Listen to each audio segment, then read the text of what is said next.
Então, a gente falou aí sobre a cristalização fracionada. Esse contexto é o contexto justamente da separação de sólido-sólido numa mistura heterogênea. Lembra que toda mistura de sólido é uma mistura heterogênea. E o número de sólidos ali dentro corresponde ao número de fases que existem ali dentro. Então, galera, temos a mistura sólido-sólido sendo separada. Passamos agora, para a nossa mistura de sólido mais líquido. Como é que eu separo um sólido de um líquido?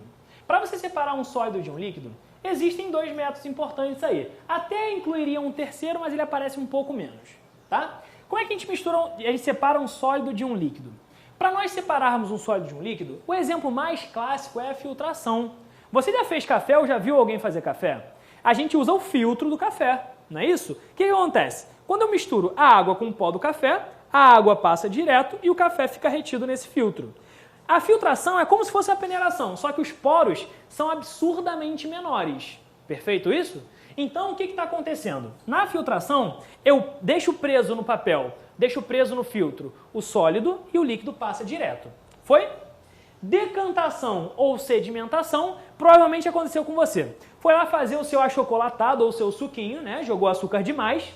E aí o que acontece? Pegou lá o negócio, pegou o copinho, jogou lá o seu suco de caju, jogou bastante açúcar, de repente tu gosta bastante de açúcar, mexeu, tava tudo bonitinho, deixou o copo em repouso. Foi lá, entrou no quarto, olhou que tinha mensagem no seu Facebook, olha só a coisa rica. O que tu faz? Ninguém deixa a mensagem lá e não vê. Olhou, tem mensagem, não vou ver não. Todo mundo vê, não vem não. O cara vai lá e olha. Aí olhou, perdeu um tempinho, conversou um pouquinho, enquanto voltou para jantar, aquele seu copo, quando você terminou de beber, estava cheio de açúcar no fundo.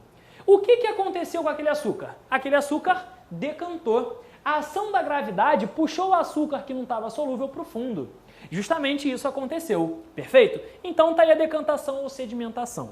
Foi?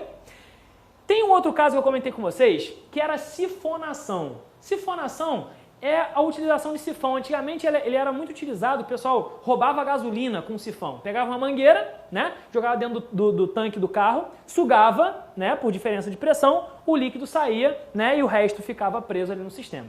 Sifonação não é um tema que cai bastante, mas ele também é utilizado para separar sólido e líquido.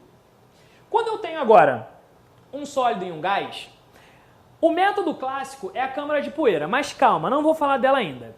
Também tem como a gente separar sólido e gás por esses dois métodos aqui. Como é que a gente consegue filtrar um sistema sólido-gás para ter a separação? Você tem, por exemplo, ar-condicionado em casa? Se não tiver, já deve ter visto, por exemplo, como é que a gente faz para a gente limpar o ar-condicionado. A gente tira o filtro do ar-condicionado. O que acontece? Quando o ar-condicionado ele suga o ar atmosférico, ele tem gás, os gases naturais, e também tem poeira, em suspensão nesse ar. O que acontece? Quando ele puxa, esse ar, ele tem que filtrar para não estragar os componentes do ar-condicionado. Então o filtro ele prende essa poeira, que é o estado sólido, e deixa passar o gás. Também dá para a gente decantar sólido gás. Por exemplo, estou em casa, tua casa de veraneio, depois de 200 anos tu voltou lá para casa de veraneio, você passa a mão no móvel, o móvel está cheio de poeira. Então, aquela poeira que estava no ar decantou, foi para o fundo pela ação da gravidade. Foi? Porém, a câmara de poeira é o caso mais importante, o que mais utilizam para separar sólido e gás. Aspirador de pó utiliza esse método. Como é que ocorre esse método da câmara de poeira? Na câmara de poeira você tem um sistema lá, onde esse sistema ele apresenta várias barreiras. Então, por exemplo, entra aqui o seu sólido e seu líquido, o seu sólido e seu líquido. Quando o sólido e o gás,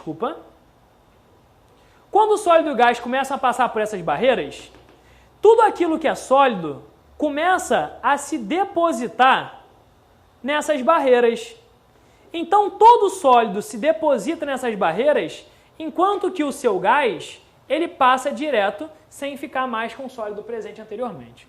Então, a câmara de poeira é um sistema onde eu coloco barreiras para que o sólido que vai estar presente nesse gás comece a ficar preso nessas barreiras e aqui sai o gás sozinho, bonitinho. Claro que, naturalmente, de tempos em tempos, você tem que limpar essa câmara de poeira para não entupir. É isso que você faz no seu aspirador de pó. O aspirador de pó você tem que limpar de tempos em tempos. Foi? Então, entendendo o sólido líquido e o sólido gás, o último aqui, a mistura de sólido mais líquido. Desculpa, a mistura de líquido mais líquido. A gente separa líquido e líquido, por exemplo, por decantação. Aqui eu quero que vocês prestem atenção no exemplo que eu vou utilizar. Por exemplo, se eu misturar água e óleo. Como é que eu separo esses dois caras? Eu separo por decantação. Decantação, a gente usa um funil chamado de funil de decantação. É um funil semelhante a isso daqui. Quando eu jogo ali dentro uma mistura de água mais óleo, o que acontece? A água é mais densa, ela fica na parte de baixo. O óleo é menos denso, ele fica na parte de cima. Esse funil de decantação, ele permite que a gente separe a água, aqui tem uma torneirinha, a água cai aqui embaixo, e aí essa medida, essa junção de sólido de líquido mais líquido vai descendo até que eu chego na torneira. Corto, fecho a torneira quando acabar a água e aí eu separo a água do óleo.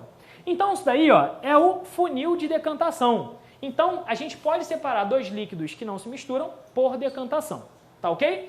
Também o caso da sifonação que eu falei no sólido líquido também pode ser utilizado nessa mistura líquido-líquido, tá ok? Então galera, estamos e ficamos aqui com as separações de misturas em sistemas que são sistemas misturas heterogêneas, tá ok? Então, galera, vou fazer um barraclinho aqui, ó, para a gente conseguir agora colocar as misturas que são chamadas de misturas homogêneas.